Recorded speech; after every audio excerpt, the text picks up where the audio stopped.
ಮೊದಲನೇದಾಗಿ ಎಲ್ಲರಿಗೂ ನಮಸ್ಕಾರ. ಇವತ್ತು ನಮ್ಮ ಅಷ್ಟೂರು ಗ್ರಾಮ ಪಂಚಾಯತ್ನಲ್ಲಿ ಮಾಸಿಕ ಸಾಮಾನ್ಯ ಸಭೆ ಕರೆದಿದ್ದೇವೆ. ಪ್ರತಿ ತಿಂಗಳು ಸಾಮಾನ್ಯ ಸಭೆ ಜರುಗುತ್ತದೆ ನಮ್ಮ ಅಷ್ಟೂರು ಗ್ರಾಮ ಪಂಚಾಯತಿಯಲ್ಲಿ. ವಿಶೇಷವಾಗಿ ಇವತ್ತು ನಮ್ಮ ರಾಜ್ಯ ಸರ್ಕಾರದ ಮುಖ್ಯಮಂತ್ರಿ ಬದಲಾವಣೆ ಆದ ನಂತರ ಮೊದಲನೇ ಸಾರಿಗೆ ನಾವು ಒಂದು ಸಾಮಾನ್ಯ ಸಭೆ ನಡೆಸ್ತಾ ಇದ್ದೀವಿ. ಅದರಲ್ಲಿ ನಮ್ಮ ಜಿಲ್ಲೆಯವರಾದಂಥ ಸನ್ಮಾನ್ಯ ಶ್ರೀ ಈಶ್ವರ್ ಖಂಡ್ರೆ ಅವರು ನಮ್ಮ ಗ್ರಾಮೀಣಾಭಿವೃದ್ಧಿ ಮತ್ತು ಪಂಚಾಯತ್ ರಾಜ್ ಇಲಾಖೆಯ ಮಂತ್ರಿಗಳಾಗಿದ್ದಕ್ಕೆ ನಮ್ಮ ಬೀದರ್ ಜಿಲ್ಲೆಯಾದ್ಯಂತ ಎಲ್ಲರಿಗೂ ಭಾಳಷ್ಟು ಖುಷಿ ತಂದು ಕೊಟ್ಟಿದೆ. ಅದರಲ್ಲಂತೂ ನಮ್ಮ ಬೀದರ್ ಜಿಲ್ಲೆಯಲ್ಲಿ ಬೀದರ್ ತಾಲೂಕಿನಲ್ಲಿ ಎರಡು ಪಂಚಾಯತಲ್ಲಿ ಮಾತ್ರ ಆಡಳಿತ ಇದೆ. ಗ್ರಾಮ ಪಂಚಾಯತ್ ಅಧ್ಯಕ್ಷರು ಯದ್ಲಾಪುರ್ ಮತ್ತು ಅಷ್ಟೂರು ಗ್ರಾಮ ಪಂಚಾಯತಲ್ಲಿ ಮಾತ್ರ ಸದ್ಯ ಚುನಾಯಿತ ಪ್ರತಿನಿಧಿಗಳಿದ್ದಾರೆ.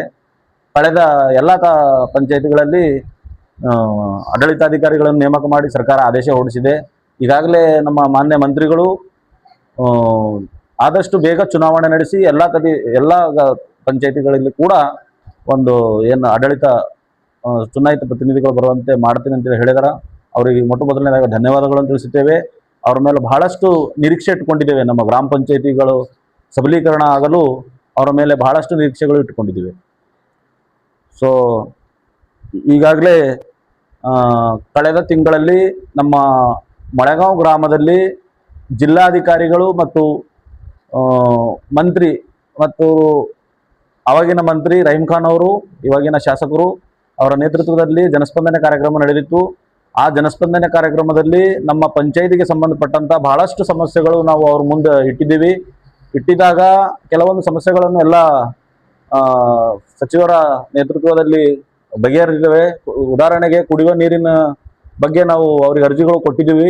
ಅದರಲ್ಲಿ ಟಾಸ್ಕ್ ಫೋರ್ಸ್ ಬಜೆಟಲ್ಲಿ ನಮ್ಮಲ್ಲಿ ಇಮಾಮಾಬಾದ್ನಲ್ಲಿ ಕೂಡ ಬೋರ್ವೆಲ್ ಕೊರೆಸಿದ್ದಾರೆ. ಒಂದೆರಡು ಬೋರ್ವೆಲ್ ಕೊರೆಸಿದ್ದಾರೆ, ನೀರು ಬಂದಿಲ್ಲ. ಆದರೂ ಪ್ರೈವೇಟ್ ಬೋರ್ ತಗೊಂಡು ಈಗ ನಾವು ಕುಡಿಯೋ ನೀರಿನ ವ್ಯವಸ್ಥೆ ನಡೆಸ್ತಾ ಇದ್ದೀವಿ. ಅದೇ ರೀತಿಯಾಗಿ ನಮ್ಮ ಗುಮ್ಮ ಗ್ರಾಮದಲ್ಲಿ ಕೂಡ ಈಗ ಬೋರ್ವೆಲ್ ಕೊರೆಸ್ತೆ ಅಂತ ವಿಶ್ವಾಸ ಕೊಟ್ಟಿದ್ದಾರೆ. ಮತ್ತು ಶಾಸಕರು, ಇಲ್ಲೇ ಸ್ಥಳೀಯ ಶಾಸಕರು ಕೂಡ ನಮ್ಮದು ಗ್ರಾಮ ಪಂಚಾಯತಿಗೆ 2 ಶಾಸಕರು ಬರೋದು. ಅಷ್ಟೂರು ಗ್ರಾಮ ಬೀದರ್ ದಕ್ಷಿಣಕ್ಕೆ ಬರುತ್ತೆ, ಗುಮ್ಮ ಮತ್ತು ಇಮಾಮಾಬಾದ್ ಬೀದರ್ ಉತ್ತರಕ್ಕೆ ಬರುತ್ತೆ. ಹಾಗಾಗಿ 2 ಶಾಸಕರು ನಮ್ಮದೊಂದು ಸೌಭಾಗ್ಯ ಅದ ನಮ್ಮ ಪಂಚಾಯತ್ ಅನ್ಬೇಕು. ಬೀದರ್ ದಕ್ಷಿಣ ಕ್ಷೇತ್ರದ ಶಾಸಕರು ಕೂಡ ಭಾಳಷ್ಟು ಅನುದಾನ, ಸರಿಸುಮಾರು 1 ಕೋಟಿವರೆಗೆ ಈ ಅಷ್ಟೂರು ಗ್ರಾಮಕ್ಕೆ ಅನುದಾನ ಕೊಟ್ಟು ಬ್ರಿಡ್ಜು, ನಾಲಿ, ರಸ್ತೆ ಎಲ್ಲ ಕೆಲಸ ಮಾಡಿಸಿದ್ದಾರೆ. ನಾವು ಈಗ ಗ್ರಾಮ ಪಂಚಾಯತ್ ಅಧ್ಯಕ್ಷರಾದ ನಂತರ ಭಾಳಷ್ಟು ಕಾಮಗಾರಿಗಳನ್ನು ಮಾಡಿದ್ದೀವಿ. ನಮ್ಮ ಪಂಚಾಯತಿಯಿಂದ ನಮ್ಮೆಲ್ಲ ವಲಸೆ ಹೋಗುವಂಥ ಕೂಲಿ ಕಾರ್ಮಿಕರಿಗೆ ನರೇಗಾ ಉದ್ಯೋಗ ಖಾತ್ರಿಯಲ್ಲಿ ಬಹಳಷ್ಟು ಕೆಲಸ ಕೊಟ್ಟು ಅವರಿಗೆ ವಲಸೆ ಹೋಗೋದನ್ನು ತಪ್ಪಿಸಿದೆವು. ನಮ್ಮ ಪಂಚಾಯತಿಯಿಂದ ಕೂಡ CC ರಸ್ತೆ, CC ನಾಲಿಗಳು ಮತ್ತು ಫಾರ್ಮೇಶನ್ ರಸ್ತೆಗಳು ಕೂಡ ಈಗಾಗಲೇ ಬಹಳಷ್ಟು ಮಾಡಿದ್ದೀವಿ. ಈ ವರ್ಷ ಈ ನರೇಗಾ ಸ್ಕೀಮ್ ಬದಲಾವಣೆ ಆದ ಕಾರಣ ಅದು ಉದ್ಯೋಗ ಖಾತ್ರಿ ಬದಲಾಯಿಸಿ ವಿಕಸಿತ್ ಭಾರತ್ VB ರಾಮ್ಜಿ ಅಂತೇಳಿ ಸ್ಕೀಮ್ ಬರ್ತಾ ಇದೆ. ಅದರ ನಿಮಿತ್ತವಾಗಿ ಒಂದು ಸ್ವಲ್ಪ ಈ ವರ್ಷ ಎಲ್ಲ ಮಟೀರಿಯಲ್ ವರ್ಕ್ಗಳು ಆಗಿಲ್ಲ. ಈಗ ಸದ್ಯ ನರೇಗಾ ಅಲ್ಲೇ ಕೂಲಿ ಕಾರ್ಮಿಕರು ಕೆಲಸ ಮಾಡ್ತಾ ಇದ್ದಾರೆ ಪಂಚಾಯತಿಯಲ್ಲಿ. ಬಹಳಷ್ಟು ಗ್ರಾಮ ಪಂಚಾಯತಿಯಿಂದ ಬಹಳಷ್ಟು ಕೆಲಸಗಳು ಮಾಡ್ತಾ ಇದ್ದೇವೆ. ದುರಾದೃಷ್ಟ ಏನಂದರೆ ನಮಗೆ 25-26ನೇ ಸಾಲಿನ 15ನೇ ಹಣಕಾಸಿನ ಅನುದಾನನೇ ಬಂದಿಲ್ಲ ಗ್ರಾಮ ಪಂಚಾಯತಿಗಳಿಗೆ. ಗ್ರಾಮ ಪಂಚಾಯತಿಗಳು ನಿರ್ವಹಣೆ ಮಾಡೋದು ಬಹಳಷ್ಟು ಕಷ್ಟ ನಡೀತಾ ಇದೆ. ಇದ್ರ ಬಗ್ಗೆ ನಾವು ಈಗಾಗಲೇ ಮುಖ್ಯಮಂತ್ರಿಗಳಿಗೆ ಮತ್ತು ಉಸ್ತುವಾರಿ ಸಚಿವರಿಗೆ ಮತ್ತು ರಾಜ್ಯಪಾಲರಿಗೆ ಕೂಡ ಅರ್ಜಿ ಸಲ್ಲಿಸಿದೆವು ನಾವು. ಆದರೂ ಕೂಡ ಎಲ್ಲಿಂದ ಕೂಡ ಸ್ಪಂದನೆ ಬಂದಿಲ್ಲ. ಇದುವರೆಗೂ ಬಹಳಷ್ಟು ಕಷ್ಟ ನಡೀತಿದೆ. ನಮ್ಮ ಅಷ್ಟೂರು ಪಂಚಾಯತಿ ತಗೋಬೇಕಾದ್ರೆ ನಮ್ಮಲ್ಲಿ ತೆರಿಗೆ ಮೊದಲು ಸರಿಯಾಗಿ ಪಾವತಿಸ್ತಿದ್ರು. 2 ಗ್ರಾಮಗಳು ನಮ್ಮ ಮಹಾನಗರ ಪಾಲಿಕೆಗೆ ಹೋಗ್ಬಿಟ್ಟಾವ. ಕಮರ್ಷಿಯಲ್ ಗ್ರಾಮ ರೀತಿಯಾಗೆ ಇದ್ದಿದ್ದು ರಿಂಗ್ ರೋಡಿಗೆ. ಅವೆರಡು ಗ್ರಾಮಗಳು ಮಹಾನಗರ ಪಾಲಿಕೆಗೆ ಹೋದ ನಂತರ 3 ಚಿಕ್ಕ ಪಂಚಾಯತಿ ಆಗಿದೆ. ಟ್ಯಾಕ್ಸ್ ಕನೆಕ್ಷನ್ ಕಡಿಮೆ ಆಗಿದೆ. ಹಾಗಾಗಿ ಪಂಚಾಯತ್ ನಡೆಸೋದು ಒಂದು ಸ್ವಲ್ಪ ಆರ್ಥಿಕವಾಗಿ ಕಷ್ಟ ಆಗ್ತಾ ಇದೆ. ಈ ಸಾಲ ಸೋಲ ಮಾಡಿ ಪಂಚಾಯತ್ ಯಾವುದೋ ರೀತಿ ನಾವು ನಡೆಸ್ತಾ ಇದ್ದೀವಿ. ಆದಷ್ಟು ನಮ್ಮ ಈಶ್ವರ್ ಖಂಡ್ರೆ ಅವ್ರ ಮೇಲೆ ನಮಗೆ ನಿರೀಕ್ಷೆ ಇದೆ. 15ನೇ ಹಣಕಾಸು 25-26ನೇ ಸಾಲಿದು ಹೇಗಾದರೂ ಮಾಡಿ ತರಿಸ್ಕೊಟ್ಟು ನಮಗೆ ಅದನ್ನು ಕೊಡಿಸ್ತಾರ. ಮತ್ತು ಈ ವರ್ಷ 16ನೇ ಹಣಕಾಸು ಆಗ್ತಾ ಇದೆ ಅಂತ ಅದ್ರನ್ನು ಬಜೆಟ್ ಕೊಡಿಸ್ತಾರ. 15ನೇ ಹಣಕಾಸು ಬರ್ತದ, 16 ಬರ್ತದ. ಮತ್ತು ನಾನು ವಿಶೇಷವಾಗಿ ಅವರು ಈಗ ಮಂತ್ರಿ ಆದ ನಂತರ ನಮ್ದೆಲ್ಲ ಗ್ರಾಮ ಪಂಚಾಯತ್ ಸದಸ್ಯರಿಗೆಲ್ಲ ತಗೊಂಡು ನಾನು ಅವರಿಗೆ ಭೇಟಿ ಮಾಡಿ ಅವರೊಂದು ವಿಶೇಷ ಮನವಿ ಮಾಡ್ಕೋಬೇಕಂತೇಳಿ ನಮ್ದೊಂದು ಮನವಿ ಇದೆ. ಅದೇನಂದ್ರ ಮೊದಲು ನಮಗ BRGF ಅಮೌಂಟ್ ಬರ್ತಿತ್ತು. ಆ BRGF ಅಮೌಂಟ್ ಬರೋದು ನಿಂತು ಬಿಟ್ಟಿದೆ ಕೇಂದ್ರದಿಂದ. ಹಾಗಾಗಿ ನಮ್ಮ ಕಲ್ಯಾಣ ಕರ್ನಾಟಕದ ಏನು KKRDB ಅನುದಾನ ಇದೆ, ಆ ಅನುದಾನದಲ್ಲಿ ಪಂಚಾಯತಿಗಳಿಗೂ ಪಾಲು ಕೊಟ್ಟು ಪಂಚಾಯತಿಗಳು ಸಬಲೀಕರಣ ಮಾಡ್ಲಕ್ಕ ಅವ್ರಲ್ಲಿ ಮನವಿ ಮಾಡ್ಕೋಬೇಕಂತ ಹೇಳಿ ಒಂದು ಪ್ಲಾನ್ ಮಾಡ್ಕೊಂಡಿದ್ದೀವಿ. ನನ್ನ ಹೆಸರು ಸಂಗಶೆಟ್ಟಿ ಬಸವರಾಜ ರಾಮತೀರ್ಥ ಅಂತ ಹೇಳಿ. ನಾನು ಅಷ್ಟೂರು ಗ್ರಾಮ ಪಂಚಾಯತ್ನ ಅಧ್ಯಕ್ಷ. ನನ್ನ ಗ್ರಾಮ ಇಮಾಮಾಬಾದ್. ಈ ವರ್ಷ ಬಹಳಷ್ಟು ಸಂಕಷ್ಟಕ್ಕೆ ಬಿದ್ದಾರ. ಮಳೆಗಾಲ ಪೂರ ಕೈ ಕೊಟ್ಟದ, ಬಿತ್ತನೆ ಪೂರ್ತಿ ಆಗ್ಯದ, ಬೀಜ ಎಲ್ಲ ಹಾಕ್ಬಿಟ್ರೆ ಈಗ ಹೊಲದಾಗ ಮಳೆ ಬರ್ಲಾಕ ಮಳೆ ಬರ್ತಾ ಇಲ್ಲ. ಇದ್ರ ಮೇಲೆ ವಿಶೇಷ ನಿಗಾ ನಮ್ಮ ರಾಜ್ಯ ಸರ್ಕಾರ ಇಡಬೇಕು. ಕಲ್ಯಾಣ ಕರ್ನಾಟಕ ಭಾಗದ ಜನರ ಈ ಒಂದು ಪ್ರಾಬ್ಲಮ್ಗೆ ಅವರು ಸೊಲ್ಯೂಷನ್ ಹುಡುಕೊಡ್ಬೇಕು. ಇನ್ನೊಂದು, ನಾವು ನಮ್ಮ ಗ್ರಾಮ ಪಂಚಾಯತಿಯಿಂದ ಮಳೆಗಾಲ ಕಡಿಮೆ ಆದ್ರೂ ಕೂಡ ಕೂಲಿ ಕಾರ್ಮಿಕರು ಬೇರೆ ಕಡೆ ವಲಸೆ ಹೋಗ್ಬಾರ್ದು ಅಂತ ಹೇಳಿ ನಮ್ಮಲ್ಲಿ ಉದ್ಯೋಗ ಖಾತ್ರಿಯಲ್ಲಿ ಅವರಿಗೆ ಈಗಾಗಲೇ ಕೆಲಸ ಕೊಡ್ತಿದ್ದೀವಿ. ಎಲ್ಲರೂ ಬಹಳಷ್ಟು ಕೆಲಸ ಮಾಡ್ತಾ ಇದ್ದಾರೆ. ರೈತರದೇ ಬಹಳಷ್ಟು ಕಷ್ಟ ನಡೀತಾ ಇದೆ. ಮಳೆ ಬಂದಿಲ್ಲ, ಬಿತ್ತನೆ ಆಗಿದೆ, ಬಹಳಷ್ಟು ದುಡ್ಡು ವ್ಯಯ ಮಾಡಿದ್ದಾರೆ. ಲಾಭ ಬರೋಂಥ ಒಂದು ಯಾವುದೇ ನಿರೀಕ್ಷೆ ಕಾಣಿಸ್ತಾ ಇಲ್ಲ. ನಾವೆಲ್ಲರೂ ನಮ್ಮ ಗ್ರಾಮ ಪಂಚಾಯತಿ ವತಿಯಿಂದ ಮತ್ತು ನಮ್ದೆಲ್ಲ ನಾವು ಮಳೆರಾಯನಿಗೆ ಕೈ ಜೋಡಿಸಿ ಕೇಳ್ಕೊಳ್ತೇವೆ, ಆದಷ್ಟು ಬೇಗ ಮಳೆ ಬಂದು ನಮ್ಮ ರೈತರ ಮುಖದಲ್ಲಿ ಮಂದಹಾಸ ಬರ್ಬೇಕಂತೇಳಿ ಈ ಮೂಲಕ ದೇವರ ಹತ್ರ ಪ್ರಾರ್ಥನೆ ಮಾಡ್ತೇನೆ. ಮತ್ತು ಇನ್ನೊಂದು ಏನಂದ್ರ, ನಮ್ಮಲ್ಲಿ ಕಮ್ಯುನಿಟಿ ಟಾಯ್ಲೆಟ್ ಕಡೆದಾಗಿ ಸ್ಪೇಸ್ ಬೇಕಿತ್ತು. ಕಮ್ಯುನಿಟಿ ಟಾಯ್ಲೆಟ್ ಸ್ಯಾಂಕ್ಷನ್ ಆಗಿ ಬಂದಿದೆ. ಬೀದರ್ ದಕ್ಷಿಣ ಕ್ಷೇತ್ರದ ಶಾಸಕರು ಕಮ್ಯುನಿಟಿ ಟಾಯ್ಲೆಟ್ ಇಟ್ಟಿದ್ದಾರೆ ಇಲ್ಲೊಂದು. ಸೊ ಅದೊಂದು ಸ್ಪೇಸ್ ಮಾಡಿಕೊಡು ಅಂತೇಳಿ ತಹಸೀಲ್ದಾರ್ ಅವ್ರಿಗೆ ನಾವು ಈ ಜಾಗ ಕೊಡ್ರಿ ಅಂತೇಳಿ ಮನವಿ ಮಾಡಿದ್ದೀವಿ. ಅವರು ಯಾಕೋ ಸ್ಪಂದನೆ ಮಾಡ್ತಾ ಇಲ್ಲ. ಸೊ ಆದಷ್ಟು ಬೇಗ ಅವರು ಕೂಡ ಅವರಿಗೆ ಮತ್ತೊಂದು ಸರ್ತಿ ಮನವಿ ಮಾಡಿ ಅದೊಂದು ಮಾಡಿ ಒಂದು ಕಮ್ಯುನಿಟಿ ಟಾಯ್ಲೆಟ್ ಓಡೋ ರೀತಿಯಲ್ಲಿ ನಾವು ಮಾಡ್ಕೊಡ್ತೀವಿ ಅಂತ ಹೇಳಕ್ಕೆ ಇಷ್ಟ. ನನ್ನ ಹೆಸರು ಸಂಗಶೆಟ್ಟಿ ಬಸವರಾಜ್ ರಾಮತೀರ್ಥ. ನಾನು ಅಷ್ಟೂರು ಗ್ರಾಮ ಪಂಚಾಯತ್ನ ಅಧ್ಯಕ್ಷ. ನನ್ನ ಗ್ರಾಮ ಇಮಾಮಾಬಾದ್. ನಾನು ಗಾಯತ್ರಿ ದೇವಿ ಅಂತ ಅಷ್ಟೂರು ಗ್ರಾಮ ಪಂಚಾಯಿತಿಯ ಪಂಚಾಯತ್ ಅಭಿವೃದ್ಧಿ ಅಧಿಕಾರಿಯಾಗಿ ಸೇವೆ ಸಲ್ಲಿಸ್ತಾ ಇದ್ದೀನಿ. ಇವತ್ತು ನಮ್ಮ ಗ್ರಾಮ ಪಂಚಾಯಿತಿಯ ಸನ್ಮಾನ್ಯ ಅಧ್ಯಕ್ಷರ ಅಧ್ಯಕ್ಷತೆಯಲ್ಲಿ ಇವತ್ತು ಸಾಮಾನ್ಯ ಸಭೆಯನ್ನು ಕರೆದಿದ್ದೀವಿ. ಈ ಒಂದು ಸಾಮಾನ್ಯ ಸಭೆಯಲ್ಲಿ ನಮ್ಮ ಗ್ರಾಮ ಪಂಚಾಯಿತಿಗೆ ಸಂಬಂಧಪಟ್ಟಂತೆ ಅತಿ ಜರೂರಿಯಾದಂತಹ ವಿಷಯಗಳ ಬಗ್ಗೆ ಚರ್ಚೆ ಮಾಡೋದಕ್ಕೆ ಇವತ್ತು ಸಭೆ ಸೇರಿದ್ದೀವಿ. ಅದರಲ್ಲಿ ಮುಖ್ಯವಾಗಿ ಸ್ವಚ್ಛತೆಯ ಬಗ್ಗೆ, ಗ್ರಾಮಗಳನ್ನ ಸ್ವಚ್ಛವಾಗಿ ಇಟ್ಕೊಳ್ಬೇಕು. ಯಾಕಂದ್ರೆ ಮಳೆಗಾಲ ಪ್ರಾರಂಭವಾಗಿದೆ.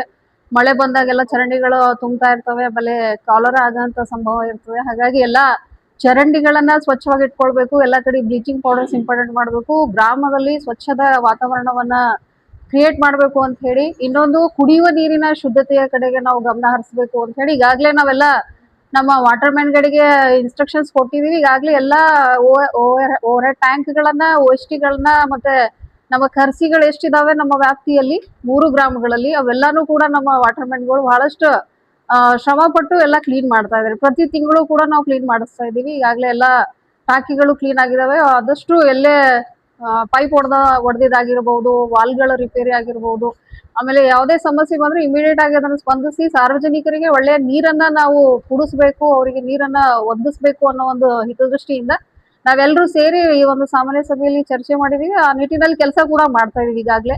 ಆಮೇಲೆ ಇನ್ನೊಂದು ಏನಂತಂದ್ರೆ, ನರೇಗಾ ಯೋಜನೆಗೆ ಸಂಬಂಧಪಟ್ಟಂಗೆ ಈಗಾಗಲೇ ನಮ್ಮ ಅಧ್ಯಕ್ಷರು ಹೇಳ್ದಂಗೆ ಯಾವುದೇ ಕೂಲಿ ಕಾರ್ಮಿಕರು ನಮ್ಮ ಗ್ರಾಮ ಪಂಚಾಯತಿಯನ್ನು ಬಿಟ್ಟು ಬೇರೆ ಕಡೆ ವಲಸೆ ಹೋಗ್ಲಾರ್ದಂಗೆ ನಾವು ನೋಡ್ಕೊಂಡಿದೀವಿ. ಈಗಾಗಲೇ ನಮ್ಮಲ್ಲಿರುವಂತಹ ಜಾಬ್ ಕಾರ್ಡ್ಗಳ ಏನು ಇದ್ದಾರೆ, ಜಾಬ್ ಕಾರ್ಡ್ ಹೋಲ್ಡರ್ಸ್, ಅವರೆಲ್ಲರಿಗೂ ಕೂಡ ನಾವು ಕೂಲಿ ಕೆಲಸವನ್ನ ಕೊಡುವಂತ ಒಂದು ಕೆಲಸವನ್ನ ಮಾಡಿದೀವಿ. ಇನ್ನೂ ಹೆಚ್ಚಿನ ಮಟ್ಟದಲ್ಲಿ ನಮ್ಮ ಕೂಲಿ ಕಾರ್ಮಿಕರ ಬೇಡಿಕೆ ಇದೆ.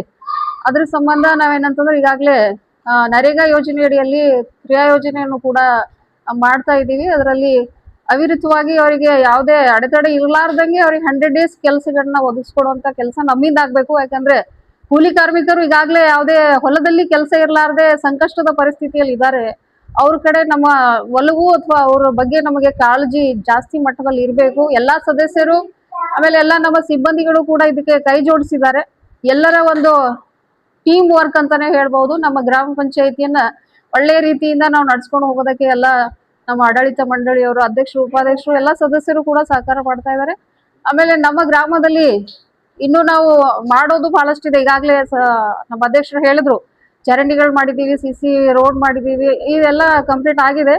ಇನ್ನು ನಾವು ಮಾಡ್ಬೇಕಾಗಿದ್ದು ನನ್ನ ಇದ್ರ ಪ್ರಕಾರ 4 ಕೆಲಸಗಳು ಉಳ್ಕೊಂಡಿದ್ದಾವೆ. ಒಂದು ಡಿಜಿಟಲ್ ಲೈಬ್ರರಿ ಇದೆ ಆಲ್ರೆಡಿ, ಅದು ಮಕ್ಳಿಗೆ ಸಾಕಾಗ್ತಾ ಇಲ್ಲ. ಅದನ್ನ ಇನ್ನು ಮುಂದಿನ ಬಜೆಟ್ ಅಲ್ಲಿ ಇಟ್ಕೊಂಡು ಒಂದು ಒಳ್ಳೆ ಡಿಜಿಟಲ್ ಲೈಬ್ರರಿ ನಾವು ಮಾಡ್ಬೇಕು ಅನ್ಕೊಂಡಿದೀವಿ. ಆಮೇಲೆ ಗ್ರಾಮದಲ್ಲಿ ಯುವಕರಿಗೋಸ್ಕರ, ಆಮೇಲೆ ಮಹಿಳೆಯರಿಗೂ, ಆಮೇಲೆ ಈ ಹಿರಿಯರಿಗೆ ಓಡಾಡೋದಕ್ಕೆ, ಆಮೇಲೆ ಮಕ್ಕಳಿಗೆ ಪಾರ್ಕ್ ವ್ಯವಸ್ಥೆ ಮಾಡಬೇಕು, ಒಂದು ಸುಂದರವಾದಂತಹ ಗಾರ್ಡನ್ ನಿರ್ಮಾಣ ಮಾಡಬೇಕು ಅನ್ಕೊಂಡಿದೀವಿ.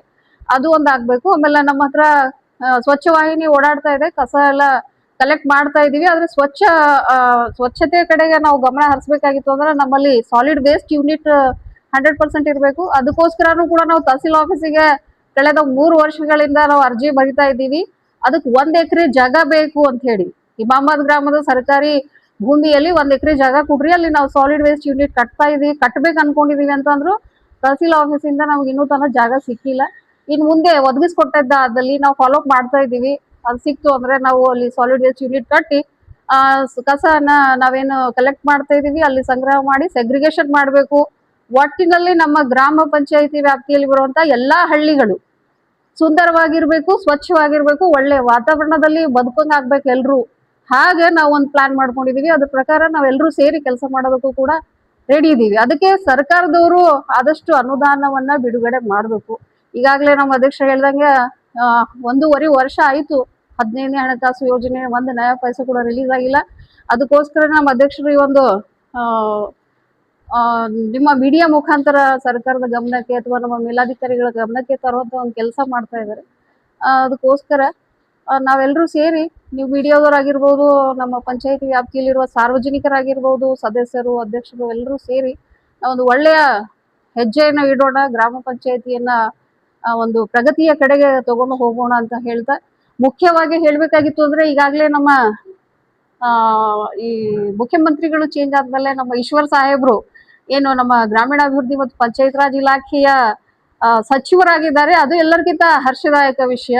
ಅವರಿಗೆ ನಾವು ಶುಭ ಕೋರೋದಕ್ಕೆ ಹೋಗ್ಬೇಕು ಅನ್ಕೊಂಡಿದೀವಿ. ಕಾರಣಾಂತರದಿಂದ ಅಥವಾ ಅವ್ರು ಬ್ಯುಸಿ ಇರ್ತಾರ ಅನ್ನೋ ಒಂದು ಇದರಿಂದ ಸ್ವಲ್ಪ ಡಿಲೇ ಆಯ್ತು. ಅವರಿಗೆ ನಾವು ಹಾರ್ದಿಕವಾಗಿ ಶುಭಾಶಯಗಳನ್ನ ಸಲ್ಲಿಸ್ತೇವೆ ನಮ್ಮ ಗ್ರಾಮ ಪಂಚಾಯತಿಯಿಂದ. ಅವರು ನಮ್ಮ ಜಿಲ್ಲೆಯಿಂದ ನಮ್ಮವರೇ ಆದಂತಹ ಸಚಿವರಾಗಿದ್ದಾರೆ. ಅವ್ರು ಈಶ್ವರ್ ಸಾಹೇಬ್ರು ಅವ್ರು ಬಹಳಷ್ಟು ಪ್ರಗತಿಪರ ಚಿಂತಕರಾಗಿದ್ದಾರೆ. ನಮ್ಮ ಜಿಲ್ಲೆಯನ್ನ ಗ್ರಾಮೀಣಾಭಿವೃದ್ಧಿ ಮತ್ತು ಪಂಚಾಯತ್ ರಾಜ್ ಇಲಾಖೆಯನ್ನ ಬಹಳ ಉತ್ತುಂಗ ಶಿಖರಕ್ಕೆ ತಗೊಂಡು ಹೋಗಬಹುದು ಅಂತ ಎಲ್ಲರೂ ನಿರೀಕ್ಷೆಯಲ್ಲಿ ಇಟ್ಕೊಂಡಿದ್ದಾರೆ. ಆ ನಿರೀಕ್ಷೆಯನ್ನ ಹುಸಿಗೊಳಿಸಲಾರದೆ ನಮ್ಮ ಸಚಿವರು ನಮ್ಮ ಗ್ರಾಮೀಣಾಭಿವೃದ್ಧಿ ಮತ್ತು ಪಂಚಾಯತ್ ರಾಜ್ ಇಲಾಖೆಯಲ್ಲಿ ಕೆಲಸ ಮಾಡ್ತಾ ಇರುವಂತ ಎಲ್ರಿಗೂ ಕೂಡ ಬೆನ್ನೆಲುಬಾಗಿ ನಮಗೆಲ್ಲ ಬೇಕಾದಂತ ಅನುದಾನವನ್ನ ಕಲ್ಪಿಸಿದ್ದೆ ಆದಲ್ಲಿ ನಾವು ನಮ್ಮ ಗ್ರಾಮ ಪಂಚಾಯತಿಯನ್ನ ಮಾದರಿ ಗ್ರಾಮ ಪಂಚಾಯತಿಯಾಗಿ ಮಾಡೋದ್ರಲ್ಲಿ 2 ಮಾತಿಲ್ಲ ಅಂತ ಹೇಳ್ಬೋದು. ನಮ್ಮ ಈಶ್ವರ್ ಸಾಹೇಬ್ರು ಸಚಿವರಾಗಿದ್ದು ನಮಗೆ ಒಂದು ಸುವರ್ಣ ಯುಗ ಅಂತಾನೆ ಹೇಳ್ಬೋದಲ್ಲ. ಅವರಿಗೆ ಶುಭವಾಗಲಿ. ಅವರ ಅನ್ಕೊಂಡಿರೋ ಎಲ್ಲಾ ಕೆಲಸಗಳು ಕೂಡ ನೆರವೇರಲಿ ಅಂತ ಈ ಒಂದು ಸಂದರ್ಭದಲ್ಲಿ ಆಶಿಸ್ತೇನೆ. Thank you. ನನ್ನ ಹೆಸರು ಗಾಯತ್ರಿ ದೇವಿ ಅಂತ. ನಾನು ಅಷ್ಟೂರು ಗ್ರಾಮ ಪಂಚಾಯತಿಯ PDO ಆಗಿ ಕೆಲಸ ಮಾಡ್ತಾ ಇದ್ದೀನಿ.